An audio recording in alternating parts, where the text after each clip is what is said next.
Hey guys, what's going on? Welcome back to the channel. And real quick, I want to talk about a film that hasn't really been getting a lot of love at the box office, and that is A24's Death of a Unicorn. Now, honestly, guys, I'm pretty hit and miss when it comes to A24. Yeah, I have some of their films, but I'm kind of hit and miss. I'm not the biggest fan, but this is one that definitely caught my interest right from the trailer. Has a great cast too. I mean, let's talk about the cast real fast. Paul Rudd, Jenna Ortega, Richard E. Grant, Taya Leone, as well as Will Poulter. Now, this one, like I said, from the trailer, Killer Unicorns, sign me up. I'm there. It's something that it's kind of unique. I want to see it. I want to see what they do with this film. And yes, there is gore, there is blood, there's some pretty good kills in this film. But there's some really good comedy as well. And you would figure, Paul Rudd, he's the comedy guy. He's going to be the one that delivers. And you know what? He does have some pretty good scenes.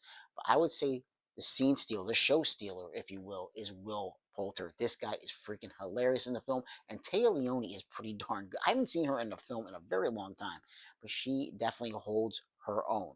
So basically, the premise for this film is Paul Rudd, along with Jenna Ortega, father and daughter respectively, they are on their way to this mansion. This man who owns a pharmaceutical company, played by Richard E. Grant, his wife, Tay Leone, son, Will Poulter, he has a terminal illness. They don't really go into what it is. I don't remember if they do or not. I don't believe that they did, but Paul Rudd is on his way there. He's kind of be someone who's gonna like work with them in this company now. It's a job. It's kind of like an interview basically that he's going for. And there is definitely some tension between him and Ortega. Ortega has lost her mother. Obviously, Paul Rudd losing his wife along the way. Um, so it's kind of like it starts off with those two. You definitely see there's definitely some confrontational things between father and daughter, and along the way to this mansion, of course, they hit a unicorn, and things just go crazy from there. This unicorn might have some kind of magical healing power in its horn itself, but you know. Might not be the only unicorn that we see in the film because of course from the trailer we get some big bad looking unicorns who just want to wreak all kind of havoc.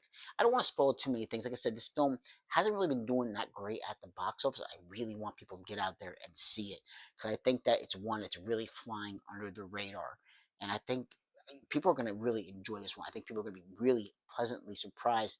If you're not the biggest A24 fan like myself, you're I think you're going to be pretty surprised with this one. I think the performances are fantastic in this film. I don't think there is a weak link in this cast. There's a gentleman who he's kind of like the not chauffeur, but he kind of like he works with he's kind of like the help basically of the mansion. Helping these the family that lives there and everything. He's kind of like the cook and kind of like the doorman getting the door for everybody. He just does it. He's a jack of all trades. I can't think of this gentleman's name, but he's excellent in the film as well. So, yeah, guys, this one is it's an interesting film, and like I said, Ortega, she delivers. She's kind of like one of those. She has a connection to this unicorn. She winds up touching the unicorn's horn after they hit the unicorn, and it kind of like gives her like takes her like on this like journey, this like psychedelic journey basically that she's kind of like going through. So she winds up having kind of a connection to the unicorn because of that.